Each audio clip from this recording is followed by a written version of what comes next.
안녕하세요. 클리니크 후주의 오세용입니다. 오늘은 필러가 피부에 들어가서 녹느냐 안 녹느냐 그거에 대해서 말씀을 드리도록 하겠습니다.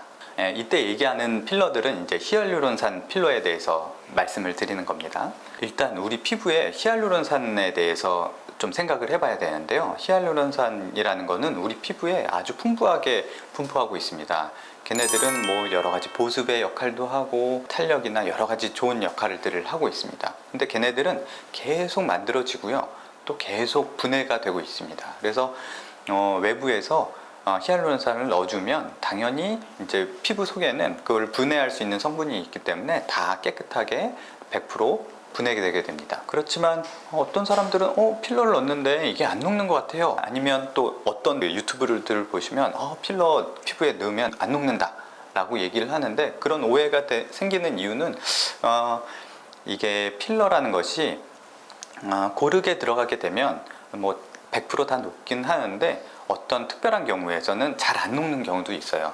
예를 들어서 우리가 생각을 해보면 카레를 이제 요리를 한다라고 생각하면 카레를 잘 개면 다 이제 고르게 다 녹게 되는데 어떤 경우에는 뭉텅이로 잘 안 녹는 경우가 있잖아요. 그런 것처럼 필러도 너무 뭉텅이로 넣게 되면 그게 안 녹고 꽤 유지되는 경우도 있습니다.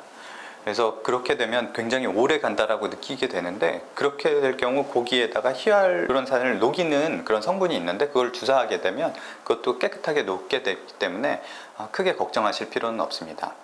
그리고 때로는 이제 시술자가 일부러 그렇게 뭉텅이로 넣게 되는 경우도 있어요. 왜 그러냐면 그렇게 뭉텅이로 넣게 되면 좀 오래 가기 때문에 꼭 오래 가야 되는 부위는 그렇게 뭉텅이를 넣게 됩니다. 그래서 팔자 같은 경우는 그렇게 넣지 않으면 너무 금방 없어져 버리거든요. 그래서 거기는 좀 일부러 그렇게 넣기 때문에 넣자마자는 여기 뭔가 만져지는 것 같아요 라고 느껴지는 경우도 있는데, 그런 건 일부러 그렇게 시술자가 그렇게 의도했다라고 생각하시면 됩니다.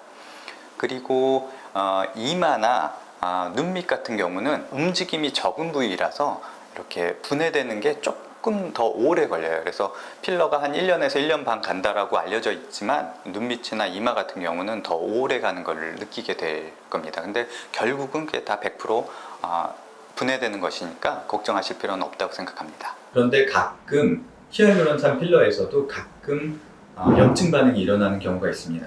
그런 경우는 여러 가지 경우가 있는데요. 일단은 옛날에 만들어진 히알루론산 필러는 이게 조금 오래 가게 만들기 위해서 여러 가지 첨가물들이 들어가는 거로 되어 있습니다. 이게 이제 오래 가게 하기 위해서 서로 엉겨붙게 하는 그런 가교를 만드는 성분이 있는데, 그것 때문에 염증 반응이 일어나는 경우가 있었는데요. 요새 만들어진 필러는 그런 것들을 많이 줄였기 때문에 거의 없다라고 보셔도 됩니다. 그럼에도 불구하고 염증 반응이 일어나는 사람들이 있습니다. 근데 그런 경우는 이제 필러가 문제가 됐다기보다는 우리 염증이라는 거는 우리 몸에는 항상 일어날 수 있는 거거든요. 그래서 열꽃이 폈다든지 아니면 기관지염이 생겼다든지 폐렴이 생겼다든지 그런 것들도 다 이제가 몸에서 일어나는 염증 반응인데, 이렇게 염증 반응이 전체적으로 올라가는 경우에는 그런 취약했던 피부에서 염증 반응이 조금 더 생기는 경우가 있는 것 같아요. 그래서 옛날에 코로나를 걸렸을 때 혹은 코로나 백신을 맞았을 때는 갑자기 이제 염증 반응이 늘어나게 되는데, 그럴 때는 필러를 맞았던 부위에서 염증 반응이 조금 일어나는 경우가 있습니다. 근데 그런 경우에는 그런 염증이 이제 한 며칠만 지나가도 그냥 저절로 없어지는 경우가 제일 많고, 그게 자주 반복된다 그러면 녹여서 없애버리면 되니까 크게 걱정하실 건 아니라고 생각합니다. 이제는 우리나라 필러도 굉장히 이제 좋은 것 같습니다. 옛날에는 이제 외국산 필러랑 우리나라 필러랑 봤을 때 외국산 필러가 훨씬 좋다라고 얘기를 했는데, 요새는 이제 우리나라 필러도 많이 이제 기술이 발전해서 좋은 것 같습니다.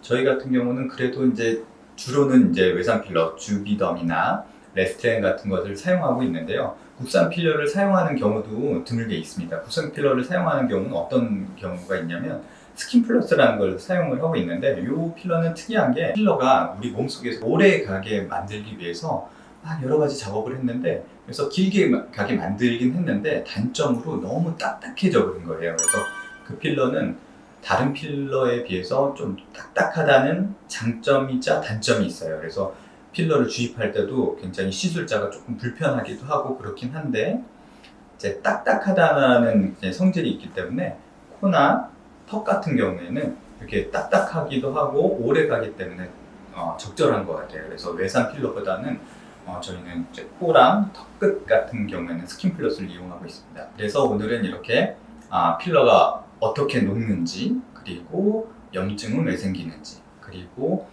국산 필러와 외산 필러에 대해서 간단하게 말씀을 드렸습니다.